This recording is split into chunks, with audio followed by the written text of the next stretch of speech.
Yang pertama adalah seseorang yang dianugerahi oleh Allah Subhanahu wa taala Al-Qur'an, dalam riwayat lain ketaatan. Jadi rajin ibadah. Ya, dia rajin baca Quran siang malam, rajin salat, rajin puasa, rajin macam-macam. Nah, kalau Anda melihat orang-orang seperti ini, Anda boleh iri. Ya Allah, anak itu 5 tahun sudah hafal Quran. Saya 50 tahun ya Allah, Al-Baqarah aja belum hafal. Misal, ya? Saya harus menyusul dia sebelum meninggal dunia. Harus, itu ghibtah namanya. Yang kedua adalah orang yang dititipkan oleh Allah harta yang melimpah dan dia sibuk dengan berinfak. Ya. Jadi ada orang yang saleh dengan ibadahnya, ritual. Ada orang yang soleh dengan ibadah sosialnya. Ini aja yang Anda boleh iri. Yang lainnya tidak. Jadi kalau ada orang penghafal Quran, Anda boleh iri. Ya Allah, dia sudah penghafal Quran ya Allah. Jangan jadikan cuma dia saja yang hafal Quran ya Allah. Jadikan saya juga hafal Quran ya Allah. Jadikan saya hafal Quran ya Allah. Itu boleh. Bismillahirrahmanirrahim. Al-Bukhari nomor hadis 447. Nah, ini adalah bagian dari iri yang diperbolehkan. Jadi ada iri yang diperbolehkan. Awas hati-hati, ada iri yang diperbolehkan. Ya, kalau Rasulullah SAW pernah menyampaikan, hati-hati. Ada 2 hal.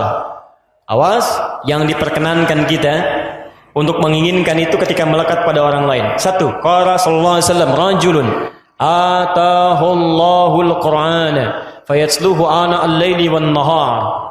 Yang pertama adalah seseorang yang dianugerahi oleh Allah Subhanahu wa taala Al-Qur'an, dalam riwayat lain ketaatan. Jadi rajin ibadah. Ya, dia rajin baca Quran siang malam, rajin salat, rajin puasa, rajin macam-macam.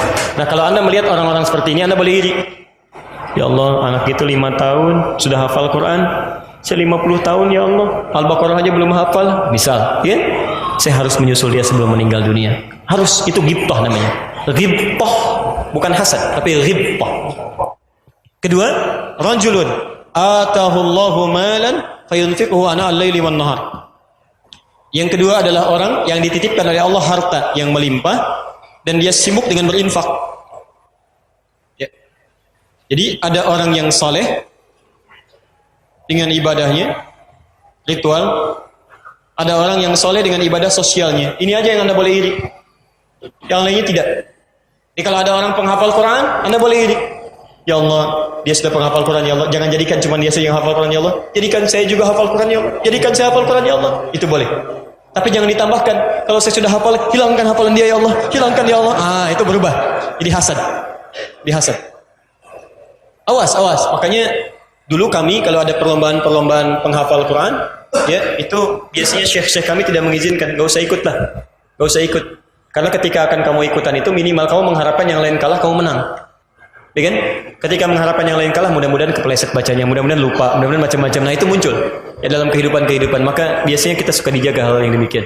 Walaupun tidak dilarang, tapi harus banyak jagaan. Al-hasadul tanafusi, yaitu iri hati untuk berlomba meningkatkan kebaikan. Kalau yang ini baru sekedar ingin seperti dia. Kalau yang ini sudah berlomba.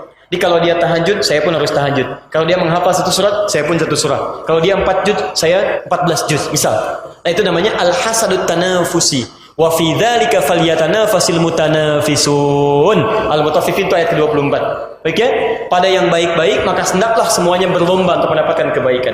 Lebih jelasnya Quran surah kedua Al-Baqarah ayat 148. Walikulli wijhatun huwa muwalliha fastabiqul khairat. Setiap orang itu punya orientasi amalan berbeda. Enggak apa-apa, jangan dipaksakan. Tapi berlombalah dalam kebaikan-kebaikan. Antum bisa tahajud, yang lain belum bisa, bisanya puasa. Ketika dia tahajud, antum puasa. Dia bisanya menghafal Quran, antum nggak sampai tuh hafalannya, nggak kuat misalnya, antum tilawah. Ketika dia menghafal, antum tilawah. Jadi jangan biarkan orang lain punya pahala sementara antum tidak mendapatinya. Paham ya? Meskipun dalam 2 aspek yang berbeda dalam ibadah. Rabbin fa'na bima 'allamtana, Rabbi 'allimna alladzi yanfa'una. Nabi ta'allumi wa tawassalna bi ta'limi antarzuqanal wasi'a wa antarzuqanal amanah.